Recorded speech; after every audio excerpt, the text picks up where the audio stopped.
Evangelho, terça-feira da 14ª semana do Tempo Comum.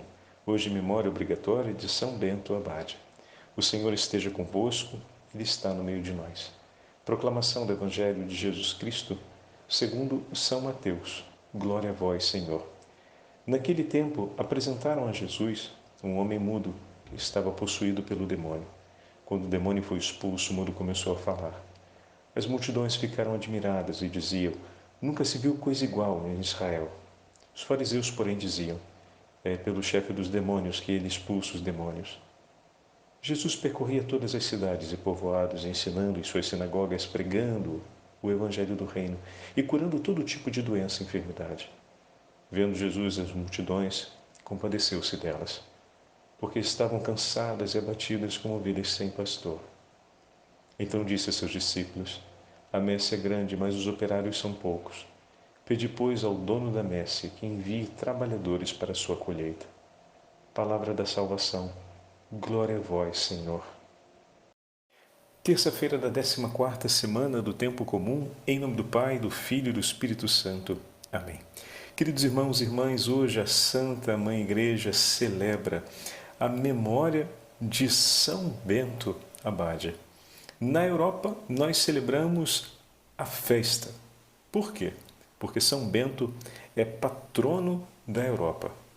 Foi em torno dos mosteiros beneditinos e da presença da fé cristã católica defendida pelos monges e apresentada ao mundo através do testemunho deles que a Europa foi se formando.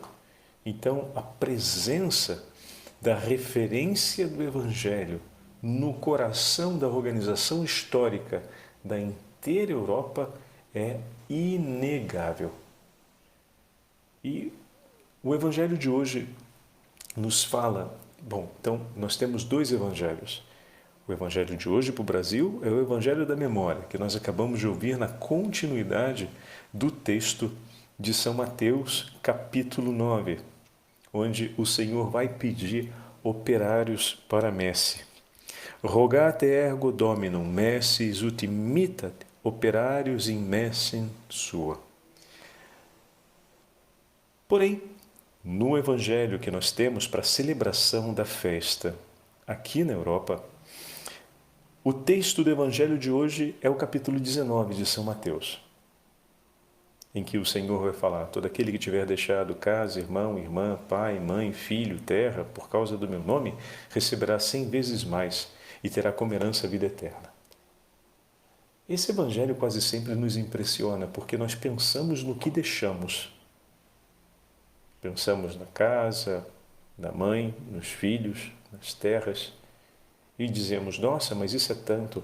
Mas você já parou para pensar que desde que você nasceu você está deixando coisas? Você teve que deixar o ventre de sua mãe. Você teve que deixar passar a sua infância, a sua juventude, porque a vida se impõe. E mesmo que você não queira, tem que deixar. Quantas vezes você deixou uma casa, precisou mudar para outra, deixou uma escola, teve que deixar um trabalho por falta de oportunidade, ou teve que deixar um trabalho porque surgiu uma outra oportunidade? Quantas pessoas, por conta da vida, nós fomos obrigados a deixar porque a nossa família se mudou, ou porque as pessoas com quem convivíamos se mudaram? Por fim, você vai ser obrigado a deixar tudo, porque no dia da sua morte você não vai levar nada consigo. Deixar faz parte da vida. Não é para os nossos olhos e o nosso coração se impressionar por aquilo que se deixa, porque a vida nos levará a deixar ainda muitas outras coisas. O que faz a diferença aqui é a razão pela qual eu deixo cada uma dessas coisas. A razão pela qual eu deixo. O que marcou a vida de São Bento foi exatamente a razão pela qual ele deixou tudo e seguiu Jesus. Tanto que Pedro, no início desse Evangelho, capítulo 19, quando vai dizer: nós deixamos tudo para te seguir, que recompensa teremos? E a primeira coisa que Jesus fala é do trono. Em verdade vos digo, No mundo renovado, quando o Filho do Homem vier sentar-se no seu trono de glória, também vós sentareis em 12 tronos. O que significa dizer que Jesus, por primeiro, fala o sentido. Como assim, Padre Fábio? Vocês deixaram tudo para me seguir. E eu estarei convosco até o fim. Vocês me seguirão até o fim e estarão preparados 12 tronos. Então o Senhor está declarando, diante da pergunta de Pedro, não por primeiro a recompensa pelo que se deixou, digamos assim, né? Aquela recompensa imediata, aquela preocupação rápida pelo que deixou de ter. Mas a primeira coisa que o Senhor fala é sobre o fim, a finalidade daquilo. Deixamos para te seguir, Senhor. E que coisa receberemos? A mesma herança. A mesma herança. Tudo aquilo que deixamos nessa vida e tudo aquilo que vivemos nessa vida para seguir Jesus. Essa semana nós estávamos falando sobre entregar a nossa família, entregar a nossa vida nas mãos do Senhor, deixar em mãos seguras, né, a nossa vida. Olha que significativo, meus irmãos. Quando nós pensamos na nossa infância, vou tentar fazer uma reviravolta da percepção. Quando nós somos pequenos, somos crianças, normalmente a gente consegue viver feliz e com certa boa serenidade, porque tem alguém que vai pensar a preparação da comida que a gente vai comer, a limpeza da roupa que a gente vai usar, a organização dos livros da escola que a gente vai ter que levar, que vai cuidar da gente quando a gente estiver doente, que vai de alguma forma olhar por nós quando estivermos em uma situação de perigo. E a criança é feliz, é sorridente, ela tem paz porque alguém se preocupa com ela e se ocupa com ela, colocando tudo de si por ela. Fez a escolha dela para cuidar dela. E mesmo assim a criança, a gente sabe que ela é rebelde, muitas vezes ela não quer obedecer. Apesar de tudo isso, ainda quer fazer do seu próprio jeito. Mas depois da rebeldia e da tentativa de desobediência, na maioria das vezes, obedece. Às vezes um pouco insatisfeito, às vezes superando completamente a rebeldia, e outras vezes, abandonando mesmo a rebeldia, obedece. E quando a gente vai crescendo, parece que a gente vai ficando pior, porque a gente vai ficando com uma rebeldia mais invencível. E a gente vai tirando, ou vai pelo menos acreditando que tirar das mãos de Deus o cuidado pelas nossas coisas é algo que nos dá mais segurança. Rapaz, é melhor que alguém mais experiente, com mais conhecimento, com mais possibilidade de intervir e intervir com eficácia, com assertividade, tome conta da sua vida do que você. Engraçado porque quando nós crescemos, dizemos que vamos nos tornando melhores.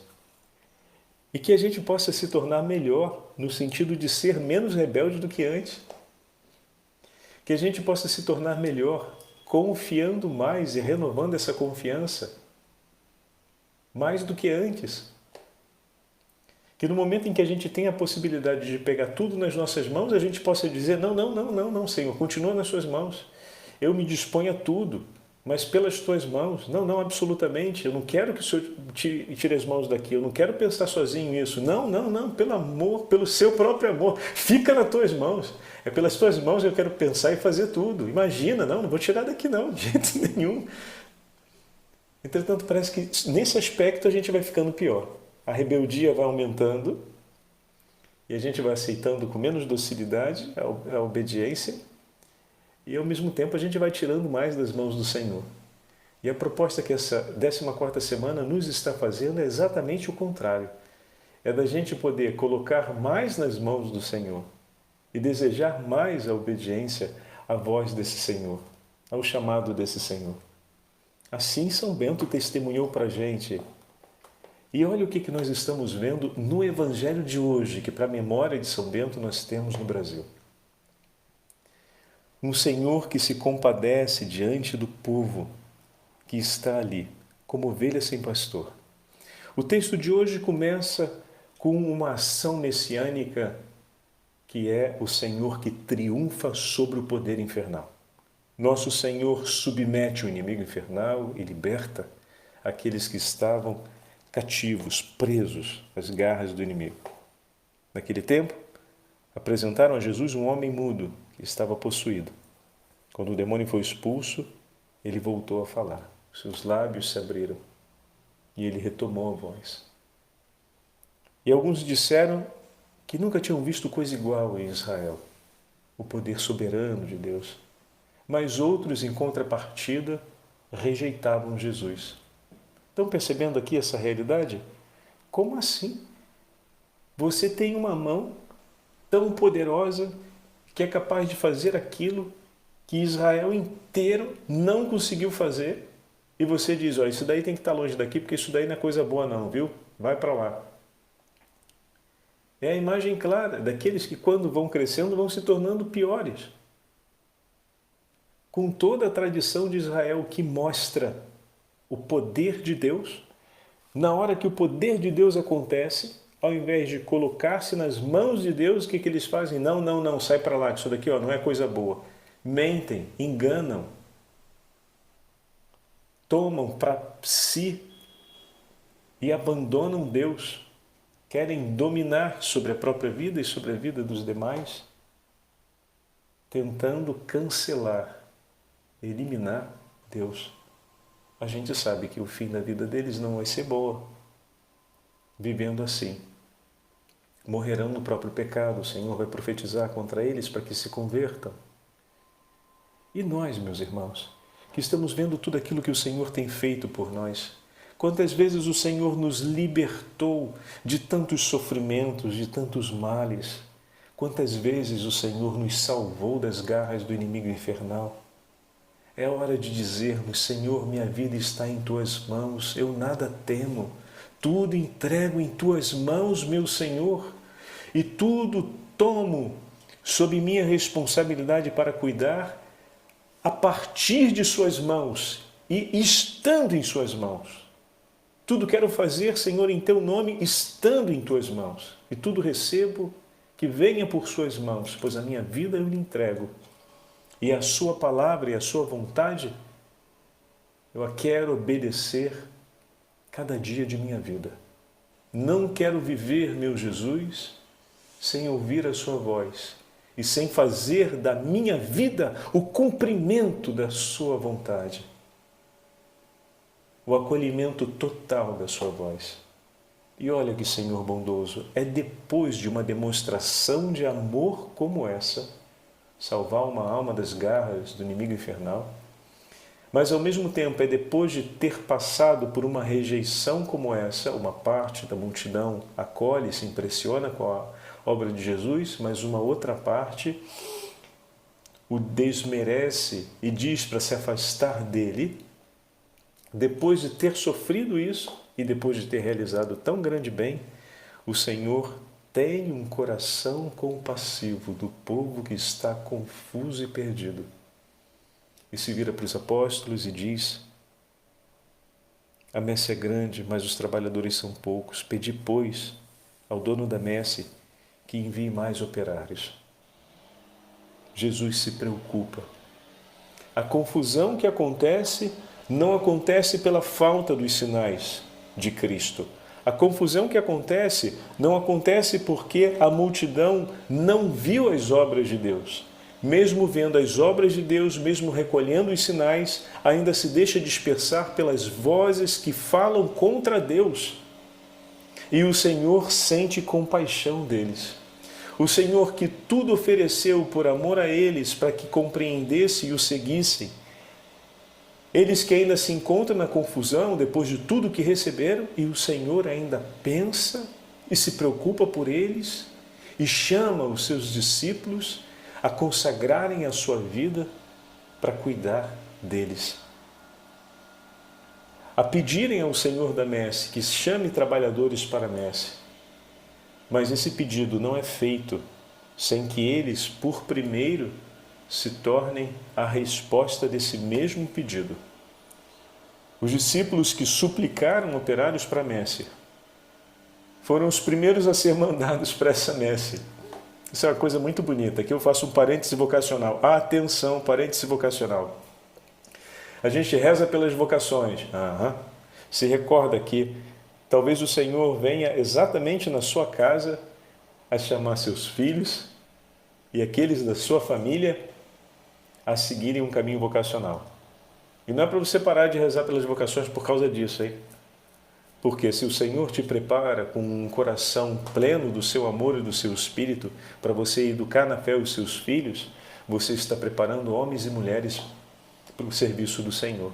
Está preparando homens e mulheres que vão entregar sua vida totalmente a Ele. Bendito seja o nome do Senhor, se olhando para sua casa, recordando no nome de sua família, o Senhor chamar para junto de si um de seus filhos, um dos filhos de sua casa. O mundo será eternamente grato por esse dom de amor, porque pelas mãos desse filho, dessa filha, o Senhor chegará a muitos corações. E muitos corações chegarão até Deus. Então é um tesouro sem fim poder ver um filho, uma filha, um membro da nossa família seguir a vida religiosa. É um grande tesouro. Aqueles corações que rezavam pela messe eram os corações que se tornavam mais sensíveis e unidos a Cristo. E como, se tornando sensível e unido às dores e aos anseios do Senhor, um não se levanta para dizer: eis-me aqui, Senhor, envia-me, como fez o profeta Isaías. Que o bom Deus possa contar com corações atentos e zelosos. São Bento entregou sua vida para cumprir a vontade do Senhor, como nós sabemos em sua história. E foi a raiz mais fecunda da história religiosa dos primeiros séculos da Igreja. São dezenas de dezenas as famílias religiosas que nascem da raiz de São Bento. E são centenas de milhares de homens e mulheres que anunciaram a fé e levaram infinitos corações para junto de Deus e formou centenas de milhares de santos que nos deixaram testemunho de suas vidas e nos iluminaram no seguimento de Jesus. Então, eis aqui o grande tesouro do Senhor para nós. Eu queria concluir a nossa meditação de hoje com esse trechinho da regra de São Bento, que nos fala a respeito da oração e da entrega ao Senhor. Antes de tudo, quando quiseres realizar algo bom, São Bento que nos escreve, hein? Pede a Deus, com oração muito incessante, que seja plenamente realizado por Ele aquilo que você quer fazer de bom. Pois já tendo-se dignado contar-nos entre o número de seus filhos, que Ele nunca venha a entristecer-se por causa de nossas más ações. Assim, devemos em todo tempo pôr a seu serviço os bens que Ele mesmo inspirou em nós e nos concedeu, para não acontecer que, como pai irado, venha a deserdar seus filhos, ou também, qual Senhor temível, irritado com os nossos pecados, nos entregue aos castigos eternos como péssimos servos, que o não quiseram seguir para a glória. Levantemo-nos, filhos, levantemo-nos, enfim, pois a Escritura nos desperta dizendo: já é hora de levantarmos-nos do sono. Com os olhos bem abertos para a luz deífica e os ouvidos atentos, ouçamos a exortação a qual a voz divina nos dirige todos os dias. Ouvistes hoje a voz do Senhor, não fechei os vossos corações. E ainda, quem tem ouvidos, ouça o que o Espírito Santo, o que o Espírito diz às igrejas. E o que o Espírito diz à igreja? Salmo 33. Meus filhos, vinde agora e escutai-me, vou ensinar-vos o temor ao Senhor. Correi enquanto tendes a luz da vida, para que as trevas não vos alcancem. Procurando o Senhor, o seu operário na multidão do povo, ao qual dirige essas palavras, diz ainda: qual o homem que não ama a sua vida? Qual o homem que não ama a sua vida, procurando ser feliz todos os dias? E se tu, ao ouvires este convite, respondereis: eu, dir-te-ás Deus, se queres possuir a verdadeira e perpétua vida. Eu lhe digo, afasta a tua língua da maldade, teus lábios das palavras mentirosas, evita o mal e faz o bem. Procura a paz e vai com ela em teu caminho.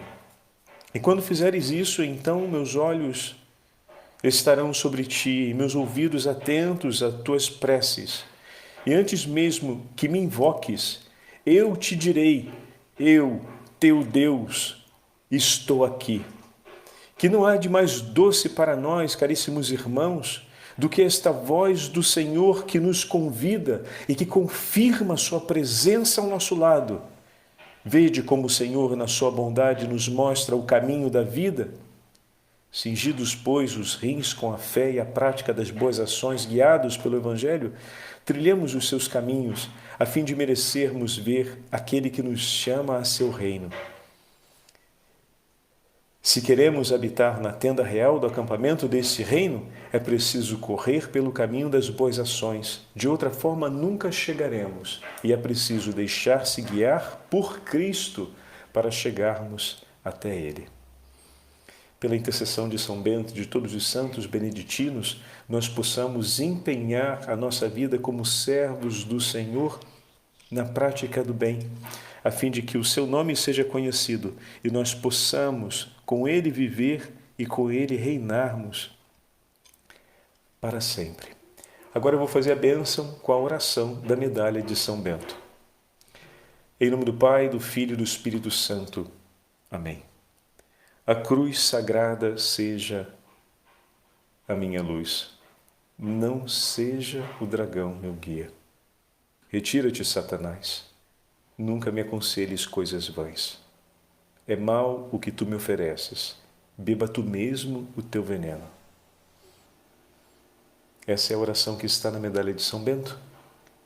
A oração que ele nos entregou para que possamos combater as forças do inimigo infernal. E todos nós podemos fazer cotidianamente em casa. Vamos repeti-la? A cruz sagrada seja a minha luz. Não seja o dragão meu guia. Retira-te, Satanás. Nunca me aconselhes coisas vãs. É mal o que tu me ofereces. Bebe tu mesmo o teu veneno. O Senhor esteja convosco. Ele está no meio de nós. Pela intercessão do Patriarca São Bento, pela intercessão de São Miguel Arcanjo e da Beatíssima Virgem Maria, abençoe-vos o Deus Todo-Poderoso, Pai, Filho e Espírito Santo. Amém.